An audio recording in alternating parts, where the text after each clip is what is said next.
दोस्तों, आज हम दो कहानियां आपको बताएंगे। ये दोनों कहानियां आपको बुरे समय में हिम्मत देंगी। तो पहली कहानी, ये बात उस समय की है जब महात्मा बुद्ध अपने शिष्यों के साथ जाकर दूसरे गांव में प्रवचन दिया करते थे। एक बार की बात है, गर्मी का समय था, बहुत तेज कड़ाके की धूप निकली हुई थी। महात्मा बुद्ध और उनके शिष्य किसी गांव में प्रवचन देने जा रहे थे। उन सभी शिष्यों को गर्मी लग रही थी।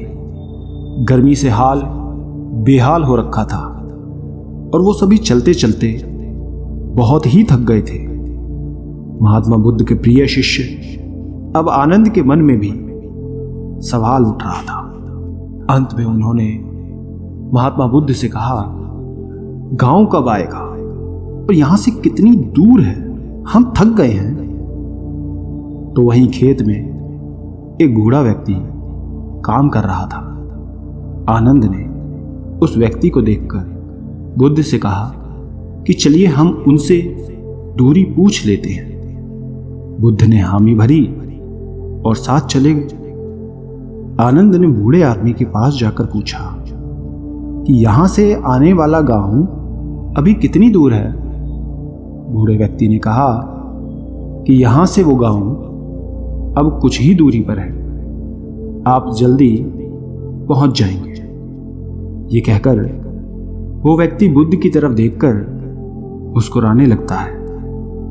बुद्ध भी उस बूढ़े व्यक्ति को देखकर मुस्कुरा देते हैं। आनंद को यह समझ नहीं आया कि वो लोग क्यों मुस्कुरा रहे हैं, इसका कारण क्या है।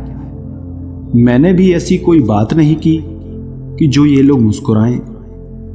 आनंद के मन में ये सवाल अभी था ही कि वो लोग आगे निकल गए। आगे जाने के बाद जब फिर से गांव नहीं आया, तब आनंद के मन में फिर से ये सवाल आने लगा कि उस बुजुर्ग द्वारा बताए गए रास्ते के अनुसार अभी गांव आया नहीं।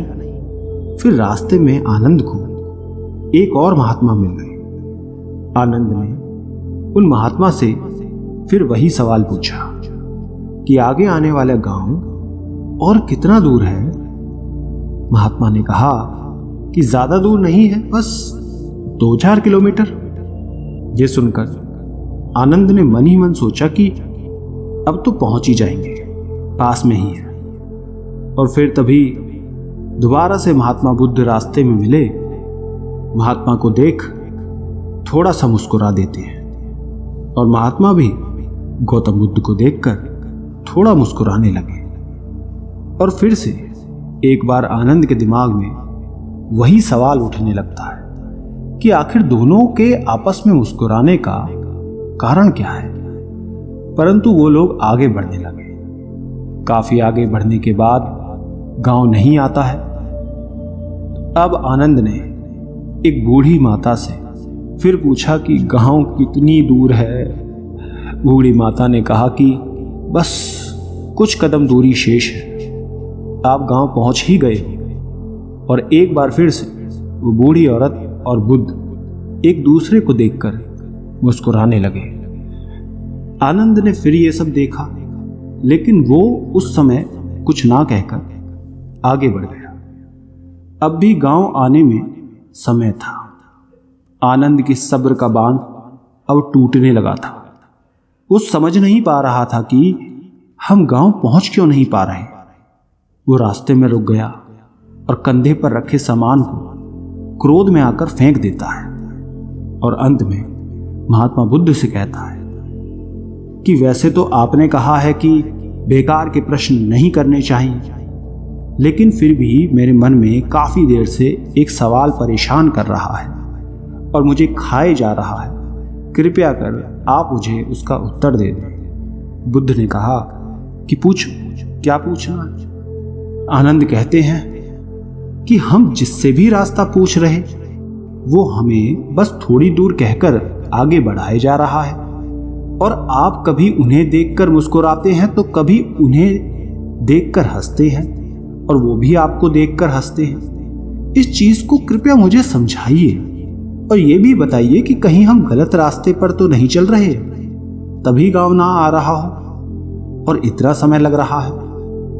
बुद्ध आनंद की बात सुनकर कहते हैं कि आनंद, हम बिल्कुल सही रास्ते पे जा रहे हैं और जिस रास्ते से हम गांव जा रहे हैं वहां के लोग मुझे जानते हैं, क्योंकि मैं पहले भी इस गांव में जा चुका हूं और मुझे इस राह की दूरी भी पता है और यहाँ के लोग भी ये बात जानते हैं और इसलिए वो लोग फिर से मुझे जाते देखकर पहचान कर मुस्कुरा रहे हैं। और जिस तरह हम लोगों को उनके लक्ष्य प्राप्ति के लिए उन्हें उपदेश देते हैं और उन्हें अपने जीवन के पथ पर सफलता हेतु निरंतर चलने को प्रेरित करते हैं, ठीक बिल्कुल उसी तरह राह में मिले हर एक व्यक्ति हमें हमारे कार्य पथ, हमारे मंजिल की ओर निरंतर बढ़ते रहने का उपदेश और राह देते जा रहे हैं ताकि हम अपनी मंजिल तक सही समय पर पहुंच सकें।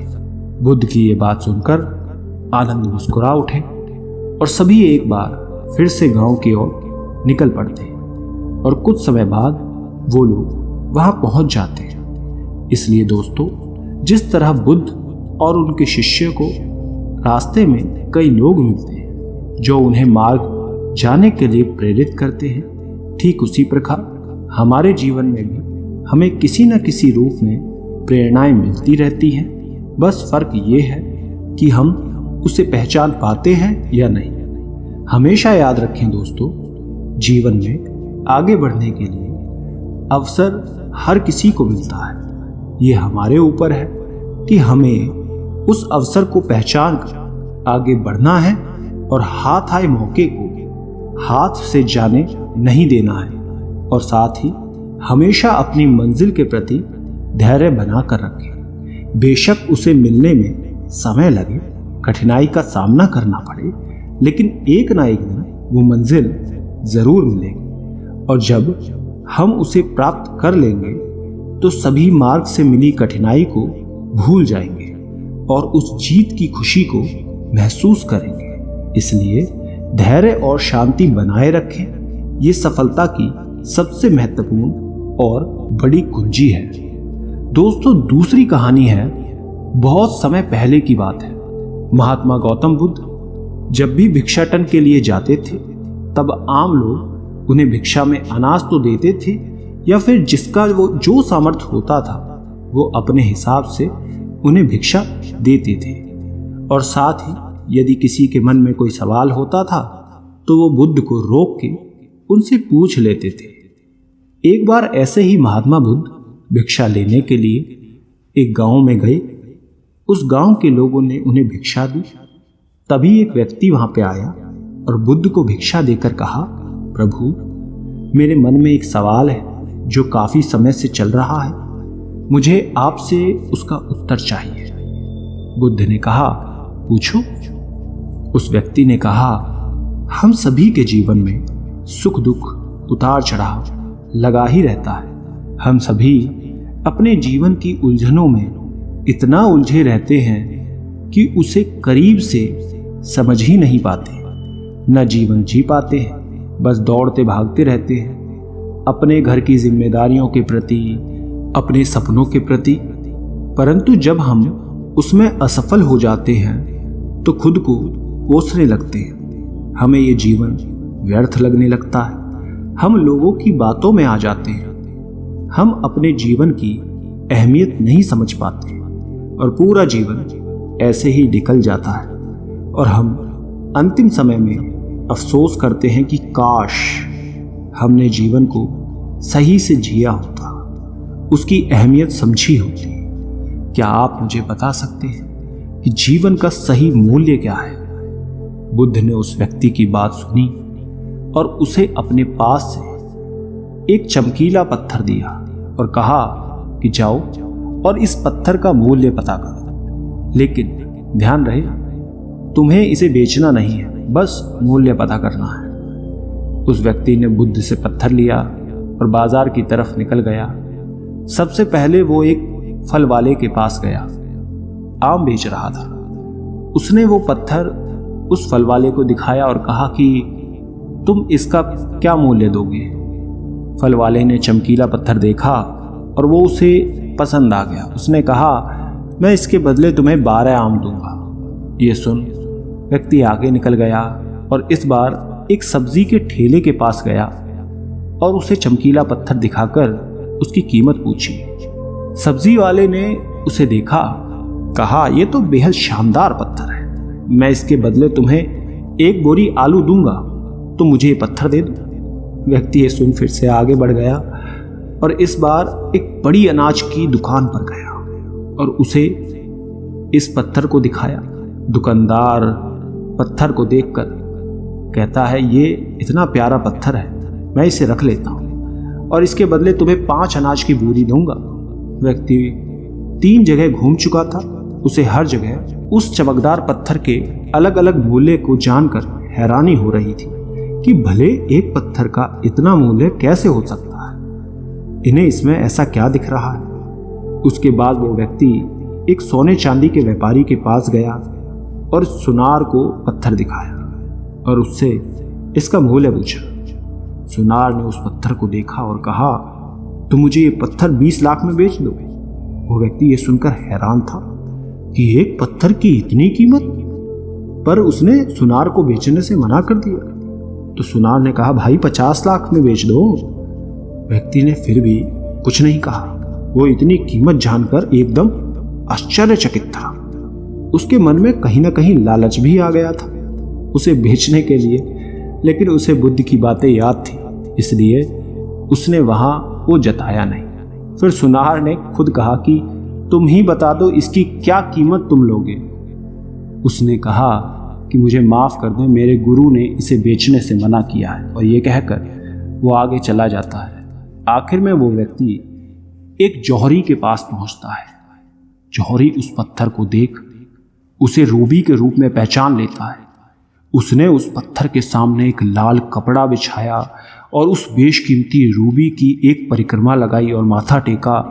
फिर जौहरी उस व्यक्ति से पूछता है, कहां से लाए हो भाई ये बेशकीमती रूबी?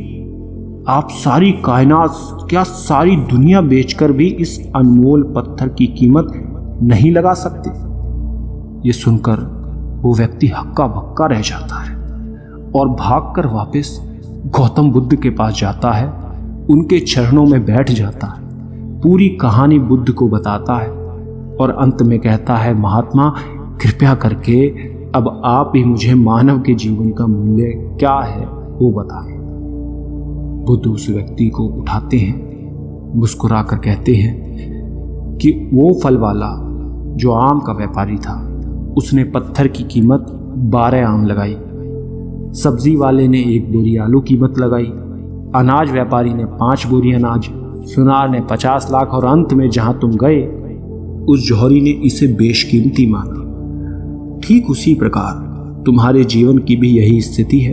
बुद्ध कहते हैं, तुम भी एक हीरा ही हो, लेकिन फिर भी लोग तुम्हारी कीमत अपनी सोच, औकात, अपनी समझ और अपनी जानकारी के हिसाब से ही लगाएंगे। तुम अपना जीवन अपने हिसाब से जियो, अपनी खुशी से जियो, वर्तमान का आनंद लो। किसी भी चीज के पीछे बेकार में भागना बिल्कुल व्यर्थ है। अपनी जिम्मेदारियों को समझो, तब तुम उसे खुशी से पूरा करोगे। अपने सपने, अपने लक्ष्य के प्रति आगे बढ़ो, कदम बढ़ाओ, कोशिश करो, सफलता जरूर मिलेगी और आप अपने जीवन से स्वयं संतुष्ट भी हो जाओगे। बुद्ध की बातों से व्यक्ति का एकदम मन शांत हो गया था। उसमें अलग ही एक ऊर्जा आ गई थी। वो बुद्ध के चरणों को स्पर्श करके चुपचाप वहां से चला गया, उन्हें धन्यवाद कहकर। वो बुद्ध की बातों से बहुत प्रभावित हो गया था। उसे आज अपने जीवन का मूल्य समझ में आ गया। अब वो अपना मानवीय जीवन श्रेष्ठ कार्य में लगाना चाहता था।